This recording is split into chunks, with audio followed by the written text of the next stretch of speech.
Tissue पढ़ रहे थे ना अपन, तो अब हेडिंग डाल दीजिए आप एनिमल टिश्यू के अंदर सबसे पहले हेडिंग डालिए क्लासिफिकेशन ऑफ एपिथेलियल टिश्यू। अभी अपन ने क्लासिफिकेशन ऑफ टिश्यू पढ़ा था। क्लासिफिकेशन ऑफ टिश्यू में 4 टाइप्स के थे, बताइए कौन कौन से थे 4 टाइप्स के? मस्कुलर टिश्यू, एपिथेलियल था 10%, कनेक्टिव था 30%, मस्कुलर था 50% और वो नर्वस टिश्यू 10%। अब हम सारे टिश्यू पढ़ेंगे, उनमें से मेन हेडिंग आप डाल दीजिए classification of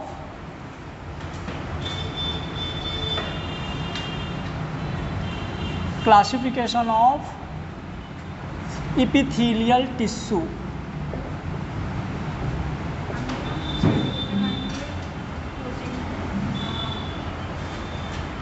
classification of epithelial tissue, classification of epithelial tissue.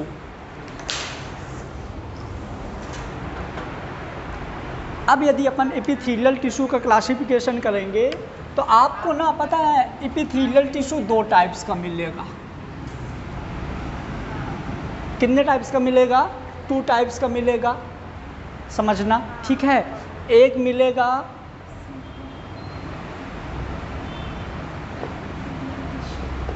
Simple epithelial tissue और दूसरा मिलेगा कंपाउंड एपिथेलियल टिश्यू। मैं क्या बोल रहा हूँ, अपन स्लो मोशन पढ़ेंगे, लेकिन ये गारंटी है कि ना तो कोई डाउट रहेगा और ना तुम लोगों को भूलेंगी चीज़ें, ठीक है। मतलब जो दिक्कतें थी कोई दिक्कत नहीं होगी। तो एपिथेलियल टिश्यू मतलब मैंने अभी बता दिया था कि एपिथेलियल टिश्यू जो होती है इसमें रीजनरेशन पावर बहुत ज़्यादा रहती है, किसी टिश्यू के ऊपर ग्रोथ करती है, ठीक है। इंट्रासेलुलर स्पेस नहीं होता है, blood vessels, blood lymph, blood absent होता है, तो न्यूट्रिशन के लिए कनेक्टिव टिश्यू पर डिपेंड करती है। बता दिया था इतना, ठीक है। अब चलिए यदि अपन बात करें epithelial tissue, simple epithelial tissue मतलब क्या? अभी मैं बोल रहा था कि जो एपिथेलियल टिश्यू है कनेक्टिव टिश्यू के ऊपर ग्रोथ करती है, तो मान लीजिए कि ये कनेक्टिव टिश्यू है,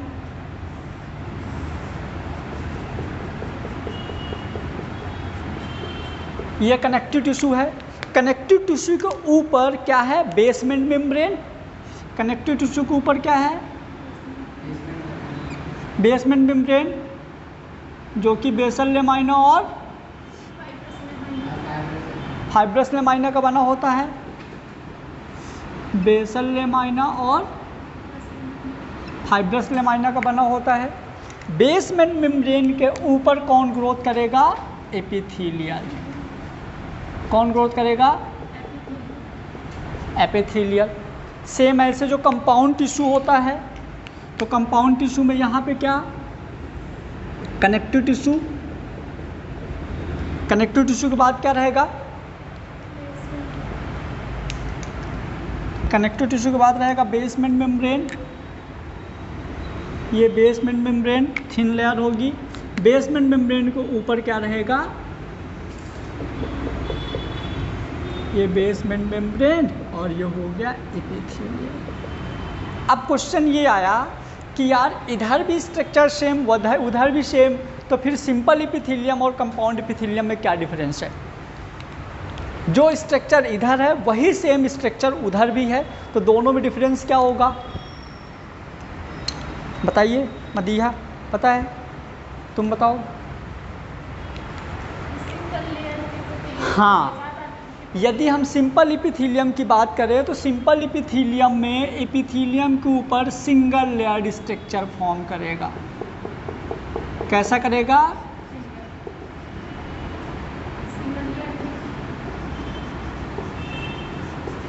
सिंगल लेयर होगी। यदि हम कंपाउंड की बात करें तो कंपाउंड में मल्टी लेयर होंगी।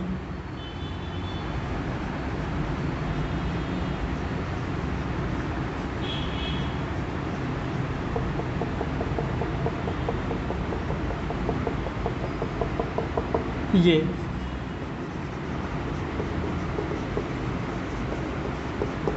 यहाँ मल्टी लेयर्ड स्ट्रक्चर होगी, यहाँ सिंगल लेयर्ड स्ट्रक्चर होगी। तो हमको देखो एपिथेलियम जो कि टोटल टिश्यू का 10% कवर करता है, ये दो पार्ट में डिवाइड होता है।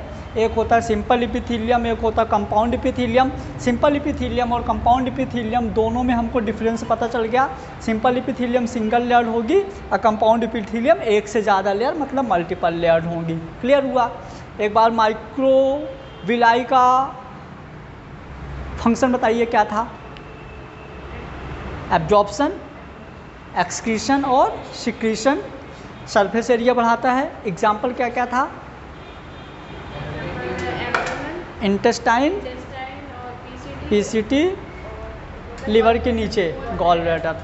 तुम बताओ सीलिया का एग्जाम्पल? यूनिडायरेक्शन में मोशन करता था तो फ्लूइड को बहाने में काम करता था। हट, वो तो स्टीरियोसीलिया का था। Trachea, fallopian tube, uterus, brain वाला एपेंडाइमल एपिथेलियम। चलिए अब यदि हम बात करें simple epithelium, there are also divide in 4 types. Clear. ये 4 टाइप में डिवाइड होता है। हम सारे टाइप्स के यहाँ नाम लिख देते हैं पहले।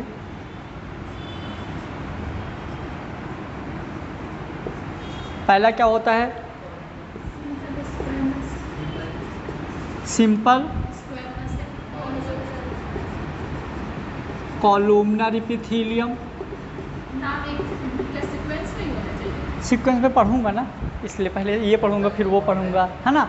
सिंपल कॉलुमनर के बाद सेकंड नंबर क्या था? Simple cuboidal epithelium. फिर क्या था तीसरा नंबर? Simple squamous epithelium. फिर हाँ सिंपल स्यूडो स्ट्रैटिफाइड एपिथेलियम। ठीक है, इसके 4 टाइप्स हो गए। इसके 2 टाइप्स होते हैं सिर्फ।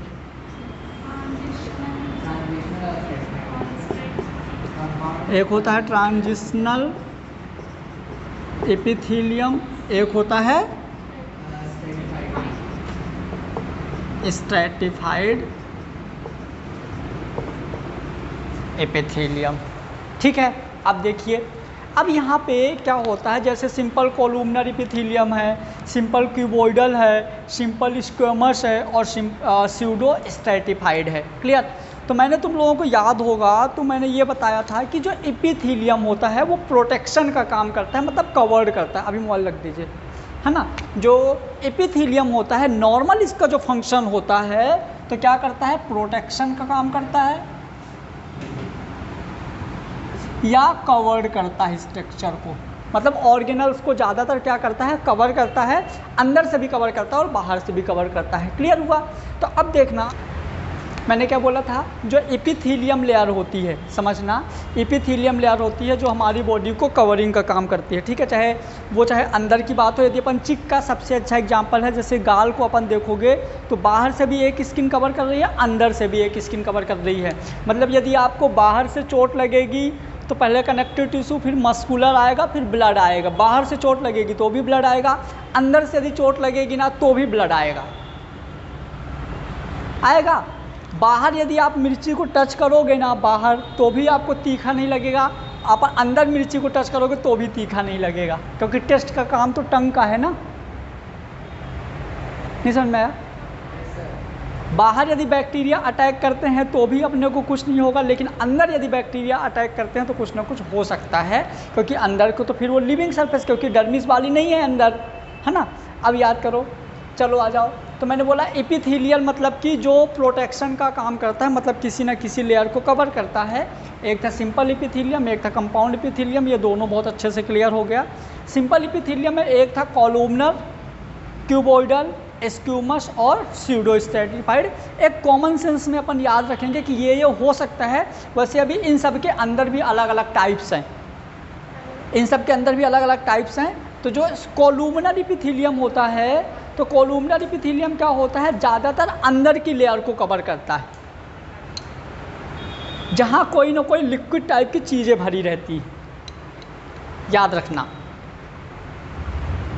जो कोलुमिनर एपिथेलियम होता है, कोलुमिनर एपिथेलियम उस जगह पे होता है जहाँ पे अंदर कोई चीज़ भरा होता है और उसको कवर करता है। जैसे लीवर, बहुत सारे एंजाइम्स भरे हैं तो उसके अंदर के लीवर के अंदर को कवर करता है। बाइल डक्ट, बाइल जूस भरा हुआ है वहाँ कवर करता है। तो इस तरह की स्ट्रक्चर होती है कोलुमिनर। फिर क्यूबोइडल स्ट्रक्चर जो होती है, जो क्यूब मतलब कि जो ग्लैंड्स होती हैं, जितनी भी ग्लैंड्स होती हैं, थायराइड ग्लैंड हो गया, पिट्यूटरी ग्लैंड हो गया, थाइमस ग्लैंड हो गया, पैराथायराइड हो गया, एड्रिनल ग्लैंड्स हो गई, तो जो ग्लैंड्स होती हैं ना, तो वो क्यूब लाइक होती हैं। अभी इसके अंदर की चीज़ें पढ़ेंगे तो और अच्छा समझ में आएगा। फिर हो गया स्क्वेमस एपिथेलियम। स्क्वेमस एपिथेलियम मतलब वैसी स्ट्रक्चर होती है जैसे मछली होती है। मछली के बाहर कैसे रहता है, ऐसे ऐसे रहता है मछली के बाहर, स्केल्स लाइक, ऐसे रहता है मछली के बाहर। तो इस तरह की जो होती है वो होती है स्क्वेमस एपिथेलियम।